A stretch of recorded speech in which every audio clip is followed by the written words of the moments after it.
नेक की एजिंग बहुत common complain है और गर्दन की झुर्रियों को ट्रीट कराने के लिए काफ़ी लोग मेरे पास आते हैं।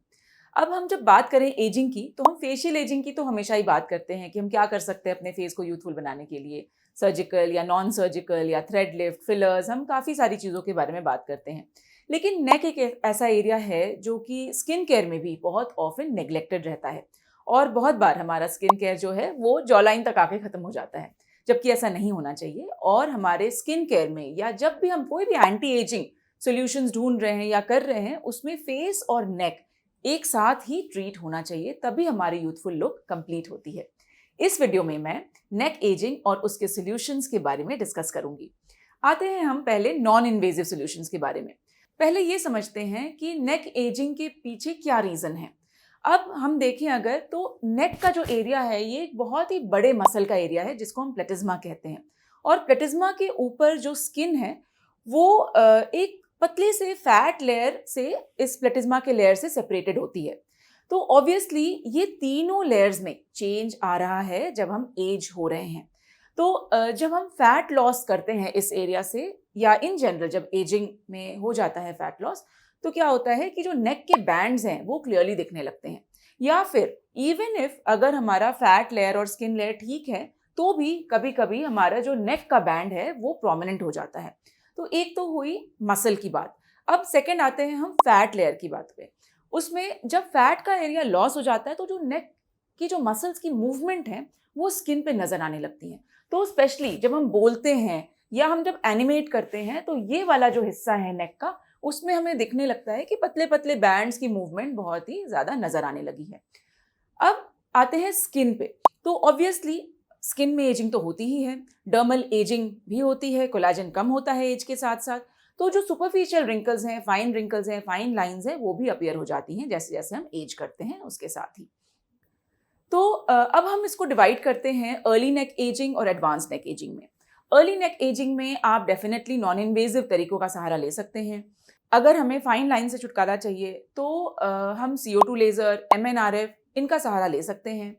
जो स्किन बूस्टर्स हैं या फिलर्स हैं, जो सुपरफिशियल फिलर्स हैं जो सिर्फ स्किन के लिए आते हैं, वो हम कर सकते हैं नेक लाइंस को कम प्रोमिनेंट बनाने के लिए। कभी कभी ये भी होता है कि जो फैट की लेयर्स हैं वो ज़्यादा प्रोमिनेंट हैं और जो लाइंस हैं वो थोड़े डेप्थ में दिखती हैं।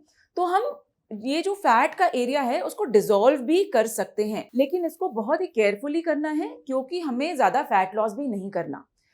अब ये जो कॉम्बिनेशन है ट्रीटमेंट्स का, जैसे कि energy devices for example CO2 laser या MNRF एंड स्किन बूस्टर्स, तो इन दोनों का कॉम्बिनेशन बहुत अच्छे तरीके से वर्क करता है। एक साथ करना ठीक नहीं होगा, हम इसको सेशंस में डिवाइड कर सकते हैं। फिर हम आते हैं मोनो थ्रेड्स पे। मोनो थ्रेड्स भी इफेक्टिव हैं, जो कि कोलाजन जनरेटिंग थ्रेड्स होते हैं। हम इनका जो प्लेसमेंट है वो अलोंग द नेक लाइंस कर सकते हैं, जिससे कि कोलाजन जनरेट होकर हमारी नेक लाइंस कम प्रोमिनेंट दिखती हैं। अब हम थ्रेड लिफ्ट पे भी आते हैं। थ्रेड लिफ्ट से थोड़ा और प्रोफाउंड इफेक्ट मिलता है। जब हमारी नेक की लैक्सिटी थोड़ी बढ़ी है तो उसमें हम इसको पुल करके टाइटन कर सकते हैं। एंड ये नॉर्मली ईयर में एक बार या मे बी 1.5 ईयर्स में एक बार रिपीट करना पड़ सकता है, ताकि हमारा जो यूथफुल लुक है वो मेंटेन रहे। अब एक बहुत ही इंपॉर्टेंट ट्रीटमेंट पे मैं आती हूँ, वो है botulinum toxin for neck bands. ये बहुत कॉमनली किया जाने वाला ट्रीटमेंट है और बहुत अर्ली हमारे नेक बैंड्स नजर आने लगते हैं जब, तो हम बोटुलिनम टॉक्सिन का यूज करके इन नेक बैंड्स को फ्लैटन आउट कर सकते हैं, ताकि हमारे बोलने में या नॉर्मली भी ये नेक बैंड्स कम नजर आए। And now we come to the gold standard treatment for neck ageing, जो है नेक लिफ्ट।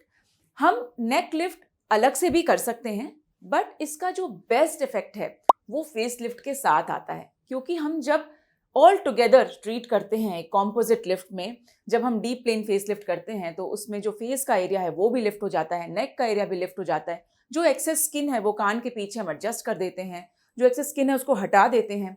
तो ऑब्वियसली ये जो कॉम्प्रिहेंसिव ट्रीटमेंट है वो हमारा एक तरह से आप कह सकते हैं कि हमारा गोल्ड स्टैंडर्ड जो ट्रीटमेंट है उससे हम कंपेयर करते हैं बाकी नॉन इन्वेजिव ट्रीटमेंट्स को, कि आखिर हम कहाँ तक जस्टिफाई कर पा रहे हैं अपने नॉन इन्वेजिव ट्रीटमेंट को।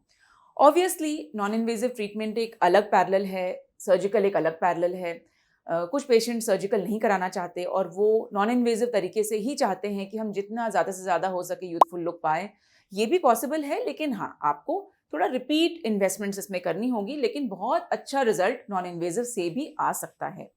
ऑफ कोर्स नेक लिफ्ट हम जब अलग से करते हैं तो हम कान के पीछे से ही कट लगाते हैं और ये पूरी जो स्किन है ये हम कान के पीछे एडजस्ट कर देते हैं। उसमें थोड़ी लिमिटेशन ज़रूर होती है, क्योंकि ये जो एरिया है अगर बहुत लैक्स है तो हम आखिर कितने हद तक पुल करके स्किन एडजस्ट कर पाएंगे, ये देखने वाली बात होगी।